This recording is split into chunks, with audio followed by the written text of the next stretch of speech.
3월 15일 화요일 말씀 묵상 징검다리입니다. 오늘 본문은 레위기 10장 1절에서 11절이고 제목은 나답과 아비후의 죽음입니다. 오늘 본문은 두 단락으로 나눌 수 있습니다. 첫 번째 단락은 1절에서 7절로 아론의 아들인 나답과 아비후의 죽음과 그들의 장사에 관한 말씀입니다. 두 번째 단락은 8절에서 11절로 하나님께서 아론에게 제사장의 역할에 대해 말씀하십니다. 첫 번째 단락을 보겠습니다. 1절과 2절입니다. 아론의 아들 나답과 아비후가 각기 향로를 가져다가 여호와께서 명령하시지 아니하신 다른 불을 담아 여호와 앞에 분향하였더니 불이 여호와 앞에서 나와 그들을 삼키매 그들이 여호와 앞에서 죽은지라. 어제 본문 마지막 절인 9장 24절에서 여호와의 불이 제물을 불살랐는데 이 불은 아론의 제사장 직분을 승인하는 의미와 첫 번째 제사를 하나님이 받으셨다는 수용의 의미였습니다. 이에 반해 나답과 아비후를 불살은 여호와의 불은 거부의 의미였습니다. 동일한 여호와의 불이 연속된 사건 속에서 정반대의 의미로 나타나는데 그 의미는 여호와의 명령을 따르느냐 따르지 않느냐로 결정되었습니다. 나답과 아비후를 죽음에 이르게 한 여호와께서 명령하지 않은 다른 불에 대해서는 여러 가지 해석이 있습니다. 레위기 16장 12절에 의하면 향로의 불은 성막들에 있는 제단에서 피운 불을 사용해야 하는데 나답과 아비후가 사용한 불은 제단에서 가져온 불이 아니라는 해석이 있습니다.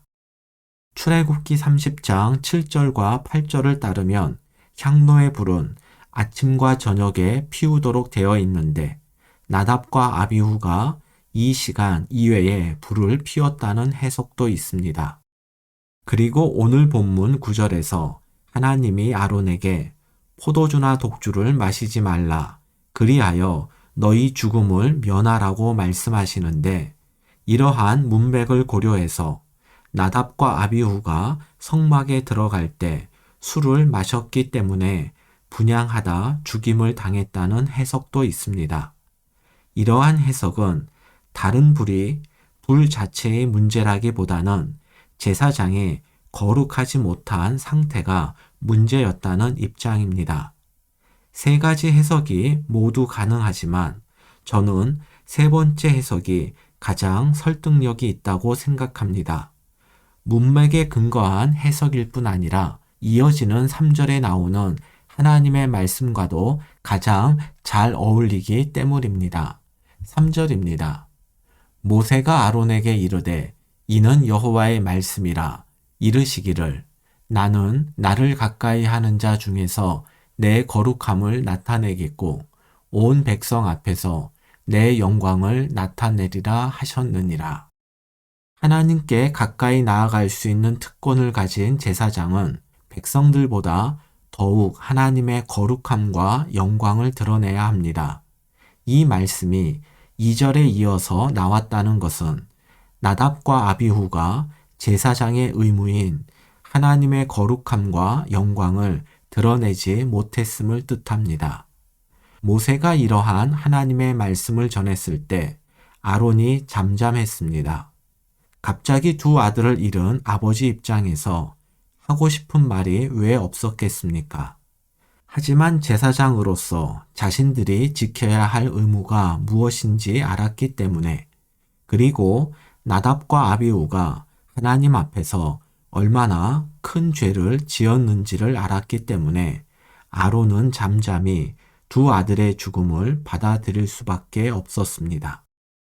하나님의 거룩함과 영광을 드러내는 가장 단순하면서도 분명한 길은 하나님의 명령대로 행하는 것입니다. 나답과 아비후의 죽음, 그리고 이에 대한 아론의 반응은 남은 사람들에게 불순종에 대한 하나님의 심판이 얼마나 엄중한지를 알려주는 경고입니다. 그런데 우리는 하나님 말씀대로 살지 않는 우리의 모습에 얼마나 경각심을 갖고 있습니까? 혹시 하나님의 말씀대로 살지 않음에도 불구하고 하나님의 즉각적 심판이 없다고 안심하고 있습니까? 이것은 하나님께서 우리에게 주신 돌이킬 기회임을 기억하고 속히 말씀과 무관한 삶에서 말씀대로 사는 삶으로 돌아와 잃어버린 거룩을 회복합시다. 모세가 명령한 장례 절차 가운데 5절을 보면 나답과 아비후를 옷 입은 채 진영 밖으로 메어내라고 나옵니다.